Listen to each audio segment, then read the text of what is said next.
Madhya Pradesh chamber of commerce and industry Gwalior में आज 118वें स्थापना दिवस के अवसर पर आयोजित महिला उद्यमिता विकास सम्मेलन में मुख्य अतिथि के रूप में असहज परिस्थितियों में भी हमारे आग्रह को जिन्होंने स्वीकार किया, चलने में तकलीफ है, सीढ़ी चढ़ने में असहनीय दर्द है, उस सब को भी दरकिनार करके आज जो मंच पे विराजमान है, ऐसे हमारे ग्वालियर की महापौर श्रीमती शोभा सिकरवार जी, मंच पे आसीन हमारे चैम्बर ऑफ कॉमर्स के संयुक्त अध्यक्ष श्री हेमंत गुप्ता जी, उपाध्यक्ष डॉक्टर राकेश अग्रवाल जी, मानसेवी सचिव श्री दीपक अग्रवाल जी, मानसेवी संयुक्त सचिव श्री पवन कुमार अग्रवाल जी और कोषाध्यक्ष श्री संदीप नारायण अग्रवाल जी। यहां विराजमान Madhya Pradesh chamber of commerce के 18 साल के इतिहास में पहली बार 4 कार्यकारिणी सदस्य के रूप में जिन्होंने स्थान चैम्बर की कार्यकारिणी में प्राप्त किया है, ऐसे श्रीमती अलका श्रीवास्तव जी, श्रीमती अंजलि बत्रा जी, श्रीमती साधना जैन जी और कुमारी रुचि आज हमारे बीच में नहीं है, ग्वालियर से बाहर होने के कारण। ऐसी महिला नारी सशक्तिकरण और यहां उपस्थित ग्वालियर शहर के विभिन्न क्षेत्रों में अपनी उल्लेखनीय भूमिका से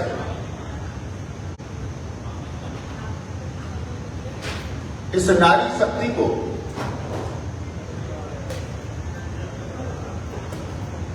आगे रखने में जिनकी भूमिका रही है, ऐसे सभी यहां उपस्थित नारी शक्ति को मैं प्रणाम करता हूं और बहुत शुभकामनाएं देता हूं इस चैम्बर के स्थापना दिवस की कि 26 मई 1906 को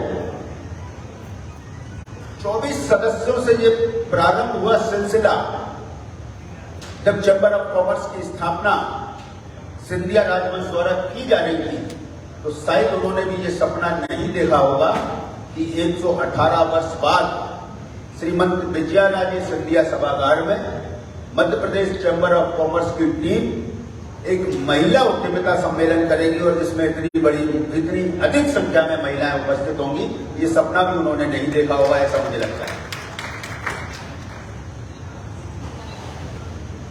मैं शुरुआत करूंगा एक श्लोक से, यत्र नारीस्तु पूज्यन्ते रमन्ते तत्र देवता, यत्र तास्तु न पूज्यन्ते सर्वस्त्रावला क्रिया। जिस कुल में नारियों का सम्मान होता है, सत्कार होता है, उस कुल में दिव्य योग,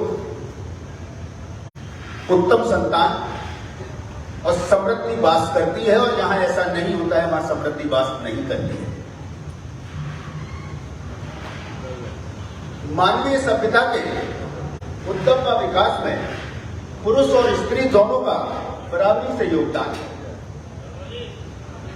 लेकिन सने सने नारी शक्ति घर तक सीमित हुई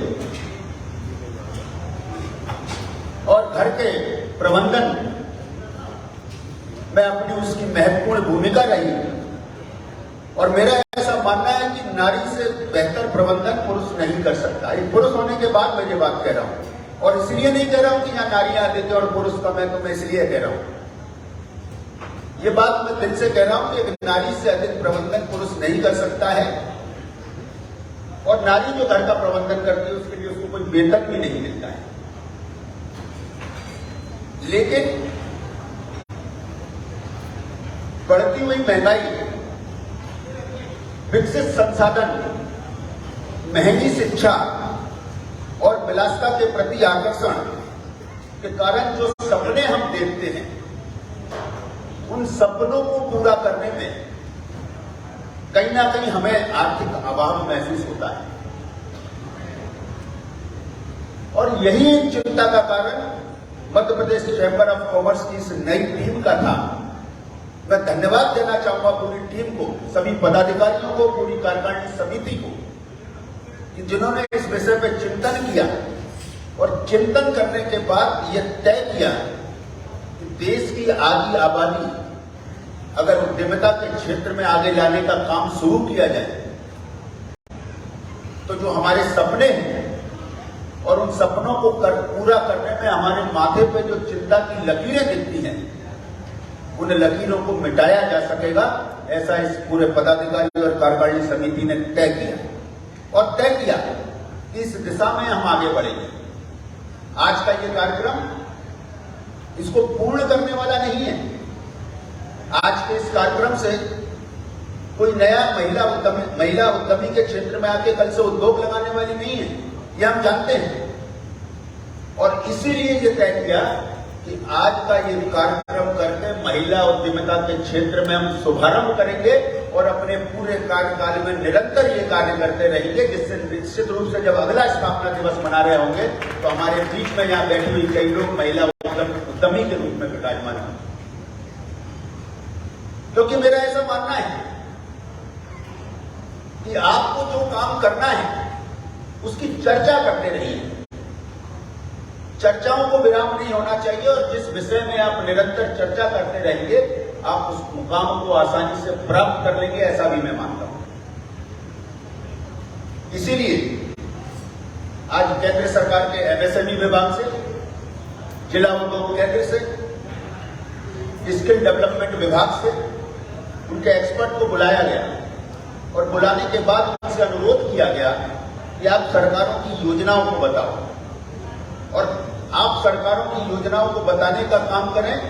महिलाएं ये तय करें कि उन्हें किस उद्यम के क्षेत्र में जाना है। इन दोनों को मिलाने का काम भी चैंबर ऑफ कॉमर्स करेगा और निरंतर करेगा। आपका जो प्रोडक्ट है,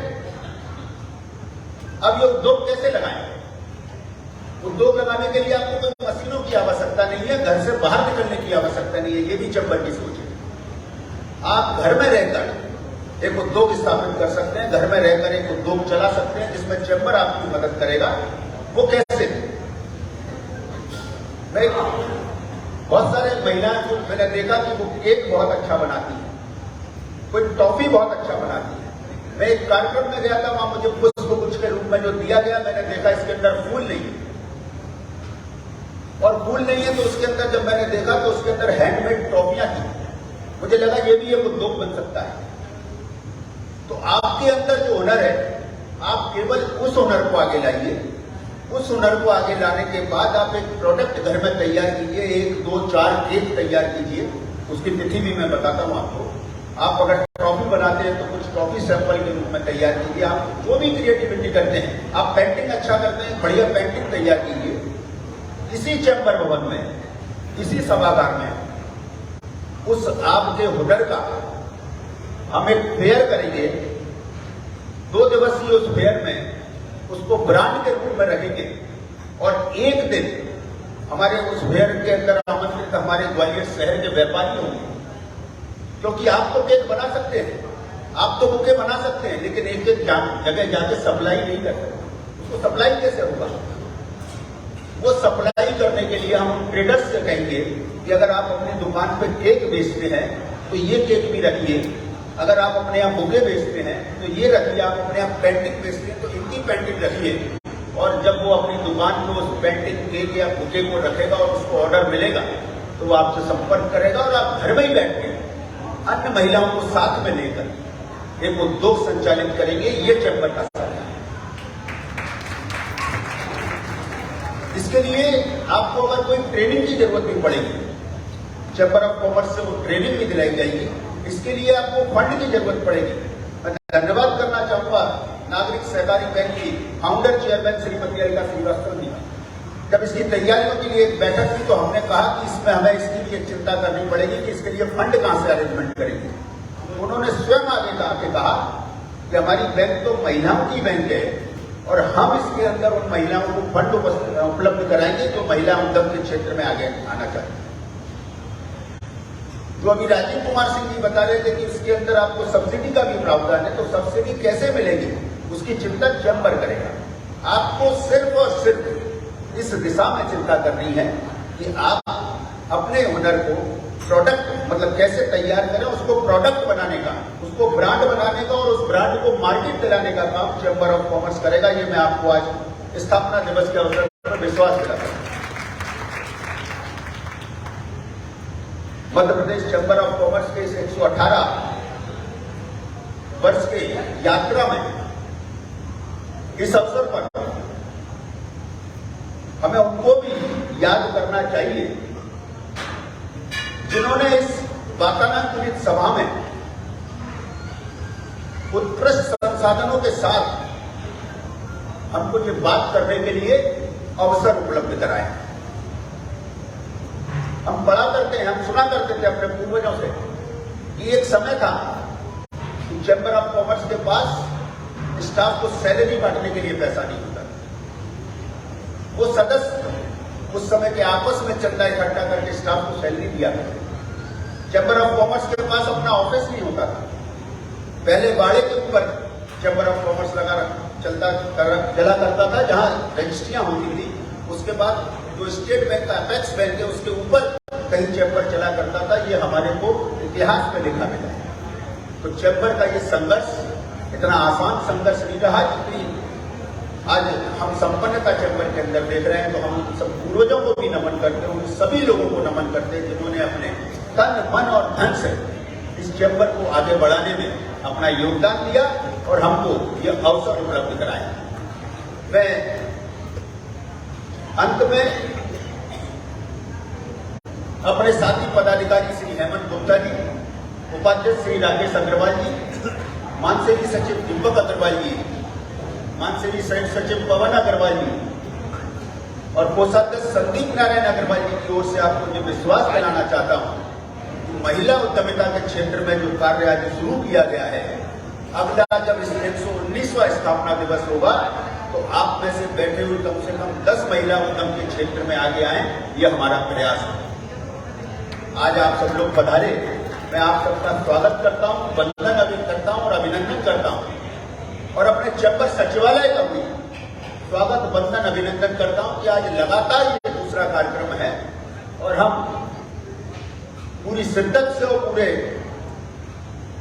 ढंग से इस कार्यक्रम को कर पा रहे हैं, जिसमें उनकी हमारे सचिवालय में जो हमारा स्टाफ है उसकी भी महत्वपूर्ण भूमिका है। मैं उनको भी धन्यवाद अर्पित करता हूं और आप सबको पुनः शुभकामनाएं देते हुए अपनी वाणी को विराम देता हूं। जय हिंद, जय भारत, जय चैम्बर।